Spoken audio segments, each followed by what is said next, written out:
They say that the best things in life are free, but we all know that the most important thing in life is money.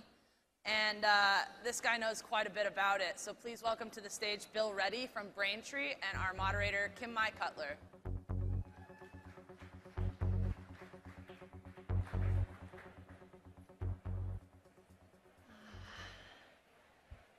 All right, so I was checking our old TechCrunch posts, and it looks like it's been about basically almost a year since PayPal said it was going to acquire Braintree for $800 million in an all-cash deal. That's right. So I want to, a year on, how's it going?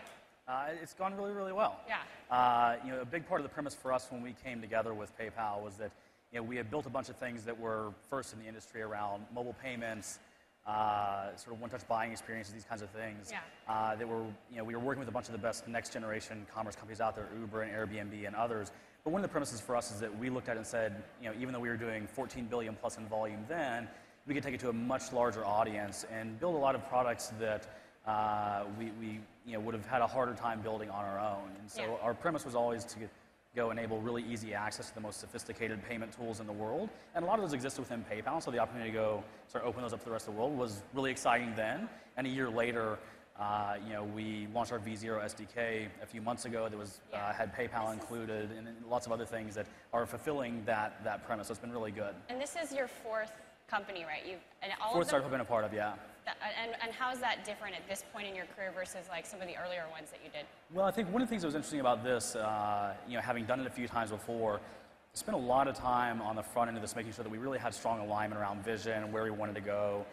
John Donahoe, the CEO of eBay, and we spent a lot of time talking about how do we think the next several years of payments were going to play out, and do we really have alignment on those things? Do we really have alignment on what mobile buying was going to look like and those kinds of things? So I think that work on the front end has really let us have a much better experience on the other side of it because all the things we're building we had talked about before we did the deal.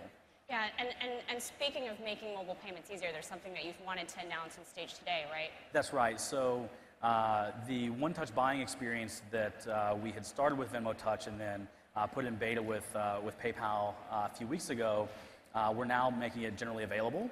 And so it'll be the first in the industry to allow a one-touch mobile buying experience, no entering of credit card information or shipping address, no user ID and password, and doing it at scale for many millions of users. First in the industry to do that across platforms. So really, really excited. I mean, that's a big part of when I came to Braintree, early on, a big part of how I felt mobile would play out, the buying experience that was really needed for mobile. So now being able to say today that we can put that in the hands of millions of PayPal and Venmo users is huge. And I think it has the opportunity to really change the way people interact with a mobile device for commerce. And we were talking like a year or 2 years ago, there was kind of that experience when you were using some of your partners like Uber or whatever, you just kind of get in the app and then you click on it and then you pay and you don't have to think about re-entering your credit card, right? That's right. So what does that experience look like? Yeah, so we initially started doing this with Venmo, and it was sort of creating almost a co-op across the different apps that work with us. What we're doing now, especially that we have access to the PayPal network and 150 million plus PayPal users, and Venmo has grown really rapidly.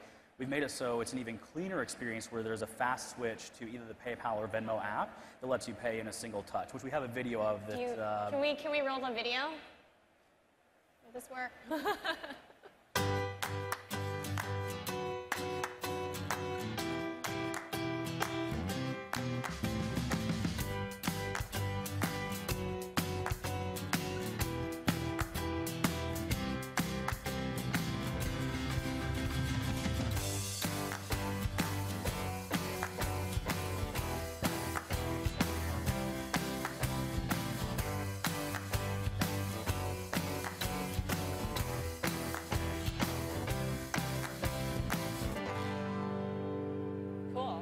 Yeah, so it's one of those things like you look at it and it looks really slick and simple, and you look at it and you say, why didn't this exist before? Like, why hasn't it always been that way on the mobile device? And this has been years in the making because it's really, really difficult to do. And this is going to work for all PayPal users, right?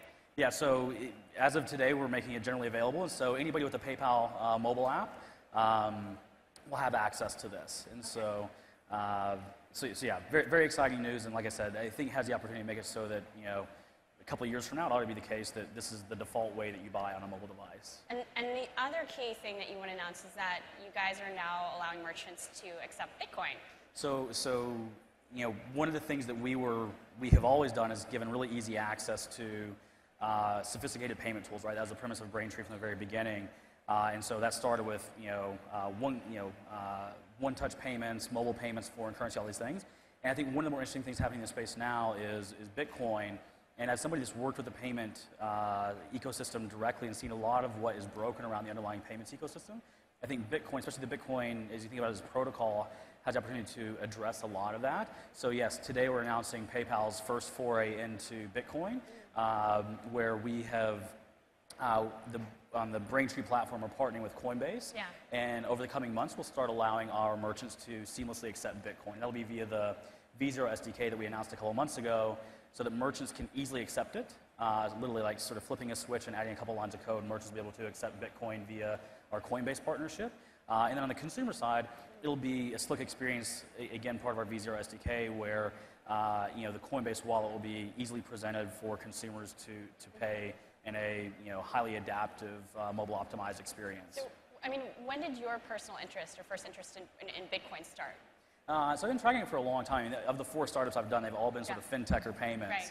And so, in the very early days of Bitcoin, was paying close attention to it, and I thought that there was a lot of promise. Like in 08, 09, or? Yeah, sort of 2009, 2010, started really following it. And then really the question was like, when's the right time? And there were a lot of issues that needed to be solved for around sort of regulatory compliance, delivering an elegant consumer experience, because saying, hey, putting your blockchain info is not really going to be a great consumer buying experience. So a lot of those things needed to be solved for. But really, it feels like we're at sort of that right moment in time now that like enough of that's solved so that you can do this in a high quality way, especially if you work with a great partner like Coinbase.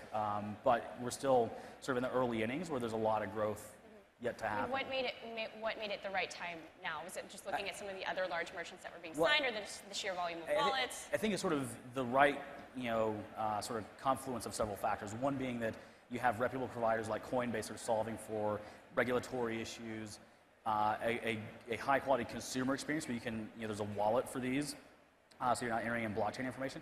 But then also, demand from merchants that are also interested in looking at how this can solve some of the ailments of the legacy payment system that has existed for the last 30 plus years. So it's sort of all those things coming together. So like, hey, this is now, we're at the right time to really start to step further into this and see how we can help to propel it forward.